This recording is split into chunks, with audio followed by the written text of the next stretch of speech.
Hi, I'm Mitch Gallagher. Welcome to Sweetwater's Guitars and Gear. We have a special guest with us today. Juan Alderete is here. Hi. Thanks for being here. Thank you for Appreciate having you me. coming in. The Mars Volta, Yes. Racer X, Yes. Big Sur, Thank tons and tons of great projects. But you're here today at Sweetwater on behalf of Earthquaker. Correct. That's a new brand that we actually just picked up. They just started working with us here. We're very excited. Yeah, we're really excited too. It's interesting because I met Jamie, who owns the company, him and his wife, and I met Jamie through the internet, and it was just him making pedals in his basement. And it was only him, and now they have a bunch of employees in a giant building that they're in, and it's really exciting to I feel part of the team. I'm part of the family of Earthquaker devices. For Right, sure. kind of there from the ground up and watch the whole thing explode. Yeah, it's been awesome. They're doing some incredible stuff, some really fun pedals. Man, I mean, it makes my job as when I do clinics a lot easier. I get other musicians going, "You're so lucky," and I go, "Why?" And they go, "Because you get all the fun stuff. I have to do clinics where I'm just doing overdrives and distortions forever, and after a while, you're like out of ideas." And I'm like, "Yeah." I go, when I get tired of doing overdrives and distortions, I'll flip over to a modulation pedal and do some crazy stuff. And yeah, it makes my job easy. Oh, I bet. You're known for creating all those different textures and tones and things with your different bands and the projects that you work on. What led you into that area, that sound kind of design area? I think just hearing other instruments, or whether it was synthesizers, guitar, whatever it was, hearing that and thinking like, I don't want to change the dynamic of our band. I just want to be able to put out those kinds of sounds. So you just start kind of emulating that, and then you don't really ever sound like a synthesizer. You sound like a completely different hybrid, and then that just makes you take it to some other place. So you're not going down traditional roads per se. You're really kind of like carving out all new sound territory, and that's just exciting to me, man. It really keeps me, excited every time I go into my studio, and I have like 500-600 pedals in my studio, and I look at them and I'm just like, what am I going to create today? So it's really invigorating for sure. Right. And you have a website that's dedicated to pedals and effects. Yes. pedalsandeffects.com. Yes, and it was. Again, it was one of those things that I looked at the internet, looked at all the YouTubes, and it was a lot of guys, nothing against them, but a lot of guys playing blues licks through all these pedals that had so much more potential. And I went, I'm going to start a site, and I'm going to do it the way I want to do it. But anyway, my website was pretty much dedicated to people who were really looking for the extremes in pedal making and what was out there, what was available, and guys who are going to put them to that extreme use. A lot of guys who work with me on my site, Nick Reinhardt, for example, he has a band called Terramellos, and he does really wild sounds, so I thought he'd be perfect to bring in. Alessandro Cortini, he's a friend of mine. He plays synthesizers in Nine Inch Nails, and he's a sound maniac. So I'm getting all these guys to come in and really help me develop the site. And really, I'm the place you go to if you want to hear the extremes of something or what's really out there available. It may have a small market, but I'm going to show that stuff. I'm not just showing overdrives and distortions, Right. That's awesome. Yeah. That's awesome. So you're not only into a variety of different tones with the bass, but a lot of different kinds of music too. Let's step back just a little bit. When you were growing up, I understand your father was into jazz and you had a brother that was into progressive rock. How did hearing that shape you into wanting to get into bass and the kind of music that you got into? Yeah, I think just having, I come from a big family, so I have 2 brothers, 2 sisters, and my dad was a big jazz fan. So growing up, you just heard jazz all the time. Then my brother got of age and he was listening to prog rock, so I listened to that. My other sister was listening to more of what was pop on the radio in the 70s, like Elton John and then Queen. And then my sister, who's just a year and a half older than me, she was into new wave and punk, so she got me into that.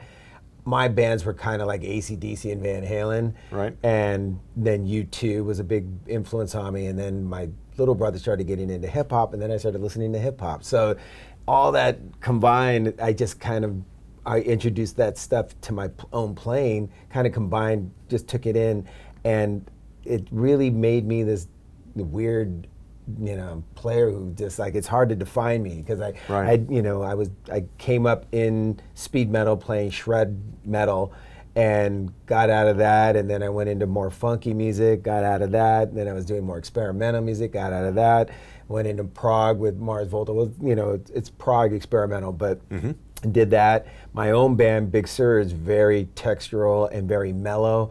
So I just apply everything that I listen to and just kind of incorporate it into the music I'm a part of. Right, right. So how did you make the connection with Paul Gilbert and start Racer X? We were both going to Musicians Institute in 1986 and 85, 86. But I met him in 85, but we didn't really start the band till the end of 85, beginning of 86. And when I met him, I wasn't into heavy metal. I wasn't into what he was listening to at all. All of it was completely different to me. But I could play really fast. And he goes, "You're the first guy I've met on bass who can play what I play on guitar on bass." And I thought to myself, why not make a record with him? And he's a really sweet guy, and we hit it off, and we became really good friends. And then we just started adding players, and then Racer X developed. But he and I named the band, and he and I, he was writing all the songs, but I helped just kind of get the band out of like just playing in rehearsal places to actually doing gigs and stuff. Because you always need somebody doing the business while the other guy's writing and kind of putting the band together. So. And then it just took off from there. It was really exciting at the time, for sure. Right, some incredible stuff. Yeah, thank you. Do you find any call for those chops today when you're doing things?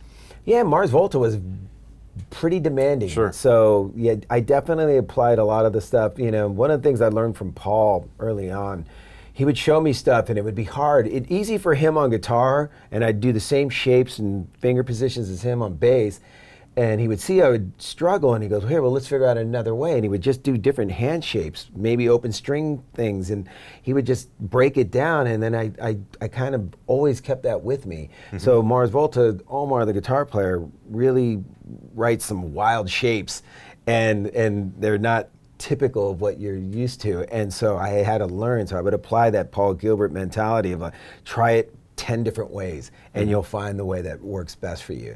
So, but yeah, Mars Volta was very demanding. And I guess I kind of now, a lot of the people who call me up for stuff like that because I've been known to do it. Sure. It's not my favorite thing to do, but that's why I do my own bands. Because my own bands, I get to actually play the way I really hear in my head how I want my bass to sound. But it's fine, it keeps you working, and I'm excited to have that opportunity always, Yeah, sure. So after Racer X kind of slowed down, you were in the Scream and several other bands. Then you went back to school and got a degree in English. Is that right? What led you to do that? I think it was one of those things that I wasn't quite sure where I was going to go musically, because I definitely was done with any shred metal. I hadn't done it in years, and I think I just really also felt like compelled to elevate my own thinking. I just felt like I was so obsessed with music, and I was tunnel vision. Every guy I knew that I was playing with, that I played in a band with, was like this. It was just so tunnel vision, and you're just missing out on the world. And I went, I need to be able to kind of navigate through the world a little bit better than just being this musician. So I went back to school, and English literature was my major, and I just wanted to be able to write better. I was an articulate guy, I feel, but I couldn't really write as well as I could speak. So I wanted to develop that, and then as I was in it, I just kept doing better and better every year, and I started going, man, I should maybe become a lawyer. So I actually was I was thinking about becoming a lawyer, and then, Mars Volta called, and I was like, I don't want to be a lawyer anymore. I want to play bass again. Right. So how did that call happen? How did they hear about you? What was the connection there? I was in a band called Distortion Felix at the time, and Manny, the guitar player, was in a bar, and he saw Cedric and Omar, and they were looking for a bass player, and he said, "You should take my bass player." And they, for them, they were like, "Why would you give up your own bassist?" And he goes, "Because I think he'd be perfect with you guys. He understands your music. He's very into vintage gear." At the time, I was like, all my gear is vintage. I didn't have anything modern. It was all 70s, my basses to my amps. And it just clicked with them. And when I went to my audition, I thought there'd be like 30 dudes there or something, and it literally was just me. And I go, are they only auditioning me? I'm like, I don't know, I don't care, I don't want to think about it. I'm just going to keep practicing, hopefully I'll get it. And I got it, and I was pretty excited, pretty excited that it happened at, like, I was at the time 38 years old. And so, and they didn't even ask me my age. Actually, I was 39. I was 39. And they didn't realize I was old. Yeah, I happened to age well, maybe, or whatever it is, but they thought I was closer to their age. Uh-huh. And then when they found out how old I was, they couldn't believe it. I was 10 years older than them. So they were like, wow, no way, we can't believe it. But still, like, we just clicked musically. And, 10 years of touring, like 10 years later, I mean, the band dissolves, but 10 years of hard touring, Yeah. And if I wasn't on tour with Mars Volta, I was doing Omar, the guitar player's solo stuff. So I was never home. I was going from tour to tour to tour. Sometimes I would just stay in Europe. I'd be in Europe with Omar, and then the Mars Volta would come over, and then I'd do another 3 or 4 or 5, 6 weeks with them. Mm-hmm. So I'd be gone for 3 months at a time, 4 Right. months at a time. It's a grind, but Yeah. you're excited because you're getting to do what you've always wanted. Oh yeah. Yeah. Yeah. So that started about 2003, right? You were on Yeah. the first tour that they really embarked on, and recorded all the albums since with them, and Right. all the projects and everything. Like you mentioned, so many projects with Omar. Yeah. He's a prolific guy. Yeah, I did a ton of his solo stuff. Always fun. The tours were really great because they just didn't have the same expectation as Mars Volta. Mm-hmm. So it was a lot freer in that sense, and it was just always fun. There was always a bunch of people who were really creative, and his brother would play synths and percussion, and sometimes Adrian, the horn player, would come out, sometimes not. We'd pare it down. In the end, we were just doing 3-piece, where it was just Omar, me, and the drummer, D'Antoni, and we just did 3-piece. So that was really exciting too. So it was a good run, Mm-hmm. I can say, and 10 years is a pretty good time to have a success, Right. So as a bass player, how do you approach a project with, say, the band, and then with Omar, versus when you're writing for Big Sur or something like that? How does your mental approach to that change? I mean, with Mars Volta, it was always like just waiting to see what he was going to throw at you, because he was always every record's so different, so Mm-hmm. you just didn't know. And then he would come in and go, either he would show us the parts, or he'd give you something to hear, or we'd work up the parts with them sometimes. Like, especially me, we'd always have to work with the drummer, so he needed me to be there. So it'd be him on guitar, me on bass, and then we'd be showing the drummer the parts. So he would show me the riffs, just him and me, at his house or whatever, and then we'd go in, and the drummer would come out, and we would get with him. But it's pretty much, it was easy because it was, some ways it was just dictated by him, and so I didn't have to think a lot about it. Where Big Sur, I have to think of everything. I have to think of the instrumentation, the arrangements, the songwriting, working with Lisa, the singer. So it's a lot harder in some sense, but it's my thing, so it's actually effortless though. Right. It's a lot of work, but it's effortless work. Where Mars Volta probably is the other way. It's I don't have to do as much work as Omar did, but since it's not my music, I had to kind of bend what I probably would normally have done and shape it to what he was looking for. Mm-hmm. Yeah. Mm-hmm. Is that difficult?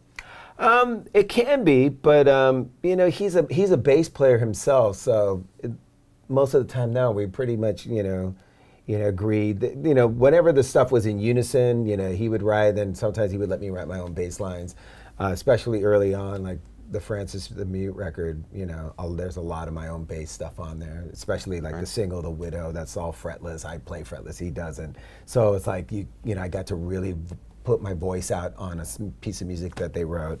So, very prolific guy and really creative, and I learned a lot. Just as much as I learned from Paul Gilbert, I learned from Omar. Just watching his process, and it's exciting. It really makes you feel alive to be around somebody that creative. Right. So what is your process then with Big Sur? You mentioned that you're coming up with the parts and all the different orchestrations and arrangements and things. How do you approach a song there? Do you get an idea from a bass sound, or where does it come from? Sometimes a bass sound. That's interesting. It's a good question, but for me, typically with Big Sur, it's a drum loop or a drum beat, because I'll program a beat and then I'll hear a bass line like that, or vice versa. I'll cut up a loop and then I'll hear that, or maybe we're collaborating with somebody. Like on the first Big Sur record, Bruce Bouillet, who was in Racer X with me, he was engineering the Big Sur record, and he would make loops for me, and I would just hear him and go, oh, let me record on that, and I would just, And to this day, I still do that. I've been working with this rapper out in Los Angeles, John Wayne, and he's also a producer. He produces his own music as well as raps, but he came up with this drum loop, and I go, let me record on that. And he goes, all right. And he hit record, and I just instantly, without even thinking, just played this bass line. And he goes, that's it. So it was just, the song is basically the drum loop, my bass line, and I think a key part, and that's it. And it's The Walking Dead's new series. We were on the second episode of that song was. And it's with Anderson .Paak, who also raps on the track. And he's the guy who's all over the new Compton record that Dr. Dre just put out. And so it really had a lot of movement and momentum for this year. But it's that same process. I heard a loop and I said, you gotta let me have that. Because it just, I don't know what it is, it just clicks, and I know that I'm gonna be able to give it something that loop needs. I'm a bass player, and then my favorite instrument is drums. Right. That's interesting. Yeah, for sure. Is it the groove that you're responding to, or is it the sound of the drums, or what is it about the drums that does it It's for you? probably both, but I think most of the time it really is the feel. And, like with Big Sur, the earlier songs I can say, like one's Lisa's theme in particular. It was a loop that we made of Tim Comerford from Rage Against the Machine. He played drums as well as bass in Big Sur. And he played this beat and we looped it, and I went, oh, I got something for that. And so that's that feel really. And same thing, like I hear stuff all the time, sometimes when Omar would play loops that he was working on, I would hear other alternate bass lines, and it would be easy for me. It's just that feel, like you just know what it needs, I think, and it comes from just listening to, whatever it is that you're listening to. But it's definitely, I've been into hip hop since it became something, and really way into it. So it's like, it's so natural for me to come up with bass lines for loops. Easy. It's just second nature to me now. Right. Yeah. It's interesting because a lot of musicians who have the speed metal background and then the kind of the prog background and the alt background, the hip hop thing doesn't necessarily call to them quite as much. There's not a lot of crossover there sometimes. What is it about that music that's interesting to you? I think, it's a good point, but if you listen, if anybody who's interested in either of those, the bands that I've been in, if you listen, especially like Mars Volta, there's a lot of jams, but what I would do is I would loop that bass line a lot of times for like 4, 5, 8 minutes.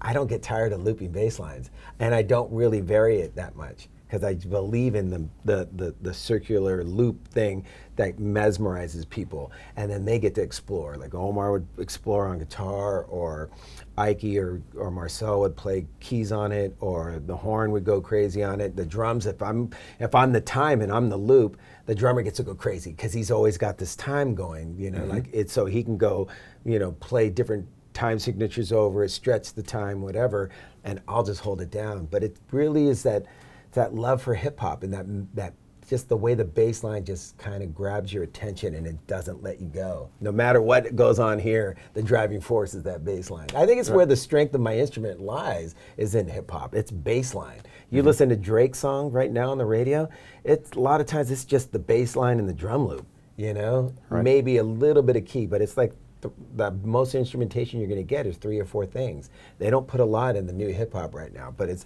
kind of how it was in the old days. You know? Right. It's interesting that you mentioned taking over the time as a bass player. What kind of communication do you have to have with the drummer to let that happen? Because most drummers are going to want to set the time. I think it's if you have a good relationship with the drummer and you have really good communication. With John Theodore, the original drummer for Mars Volta, when he and I, we came together, but we also came from similar musical camps, very similar taste in music. So when he and I got together, it was just like that. Like I could hear what he was doing, and I knew when to loop things for him, and he would hold things down for me. So it was just almost like mind reading or something. And in the end, with D'Anthony Parks on drums, it was more like, I want you to go crazy because you're so unbelievable at it. So I would really loop more for him as opposed to with John. John and I played, we were always kind of orchestrating this really great thing happening where D'Anthony and I would just go, you'd go D. I'm gonna just loop the bass line. Right. I've been lucky though, man. I've spent a career playing with great drummers, and so I think that's part of the reason why I think people really like my playing, but it's because I've been allowed to play with really great drummers. Well, Yes, but you obviously have to be a great player yourself to work in that world. I mean, to hold with them. Right. You know. So how do you develop that, or did you naturally have that sense of groove and that sense of time? No, you work on it. You definitely playing with different drummers. You know, like I came up in the early '80s where it was always in your mindset to just be in a band and play with your bandmates, and that's all. And I always thought, like, I don't want to play with other drummers. I want to play in my band with my bandmates, and we're going to be this team, and it's going to be like U2 or something, you know. But then you kind of like, that doesn't work out. Then you start playing with other drummers, and next thing you know, I was like, every time I play with a different drummer, I get better. You know, and so you just learn the language of the drums. And so I think that's really what it is. Over the time, I just kept playing with really, really great drummers. Scott Travis, who was the Racer X drummer, is also in Judas Priest. Phenomenal heavy metal drummer, so I got to play with one of the best. I played in a band with Abe Laboriel Jr., and he's Paul McCartney's drummer, unbelievable drummer. Every drummer in Mars Volta has been pretty amazing. It's, just really, really fortunate guy, I guess, I think a lot of bass players envy the people I played with. I don't blame them. Lots of musicians, yeah. But besides even bass players, but just other musicians as well. Right. So as a bass player, what do you listen for with the drummer? What is it that makes a great drummer? His groove, his feel, for sure. I probably wouldn't play well with certain drummers that I hear. I just end up always befriending the guys that I hear, and I go, I bet I would sound great with them. I hear there's a guy who used to play in Queens of the Stone Age, Joey Castillo, and every time I heard him, I go, I think I would sound good with him. I haven't played with him yet, but we always text with each other and go, yeah, we should play together. But I hear him and I go, I bet I would sound really good with him. Right. In a different way, though, not in any way, just like a straight ahead rock way, because he's really powerful, but I would love to just see what it sounds like. But, every time I hear John Theodore, Mars Volta original, every time I hear him, I go, I wish I could play with him every day. I wish, it's like, that's my longing. DeAnthony Parks, I wish I could hold it down for him every day. He's out right now touring, and he's doing his own thing where he plays synthesizer with one hand and drums with the other, and he's his own, band. It's pretty phenomenal. Yeah, he's just that innovator beyond anybody else that I can think of right now. Right. That's awesome. Yeah. That's awesome. So you've talked quite a bit about the changes in the industry in the sense of how it's impacted the way tours are done and the way records are made and those kind of things. Do you have advice for musicians who want to put out their own records, who want to tour, and how they should approach that? As far as putting out records, that I don't. I mean, I don't know if anybody does at this point. I think as far as like making it sustainable, I think you really got to do a lot more than at least go into it thinking you're not going to just play your instrument in a band. Would probably be a smarter way to look at it is that you're going to have to do other things, whether it's like you're booking your own shows, you're doing the spreadsheets to make sure you guys know where you're at with spending, and then I do clinics while I tour, because I just finished a 2.5-year tour with Deltron 3030, this hip hop group I'm in, and I did clinics through a lot of it, because it supplements your income, because the pay is less, because everybody's pay is less, because people are thinking like, well, record sales don't exist, I'll just go tour more. Well, you and every other band's thinking that. So imagine all the hundreds of thousands of bands are all thinking the same thing, and they're all trying to get those bills. So it just brings everything just brought things down to this other level. So then what you have to do is you have to make your adjustments as well. And so that's what I did. I made my adjustments. I'm proud to be a part of Earthquaker. I'm excited to. It's a cool thing. It's like I feel like I'm in their band almost. Right. And I get to go do clinics for them, or I've done videos for them. You name it, whatever they want me to do, I'll haul gear for them because they're like my band. So it's just having those kinds of other avenues, revenue streams really, really helps you sustain yourself as a musician. Right, diversify. Yeah, right. For sure. All right. Awesome. What's next? I have this awesome, another unbelievable drummer. Not another project. Yes. So it's one of the most phenomenal drummers out right now is this guy named Mark Juliana, and he plays drums he was on the cover of Modern Drummer a few months back, but I met him he came to a Mars Volta show and we just hit it off. And I was in New York a couple weeks ago and he played the 55 bar doing like really heavy jazz fusion, and he just, every time I see him he gets better. He's so unbelievable. So he's the drummer, and it's me on bass doing a lot of affected bass, and then this girl Sugar, who plays in this Japanese band called Buffalo Daughter.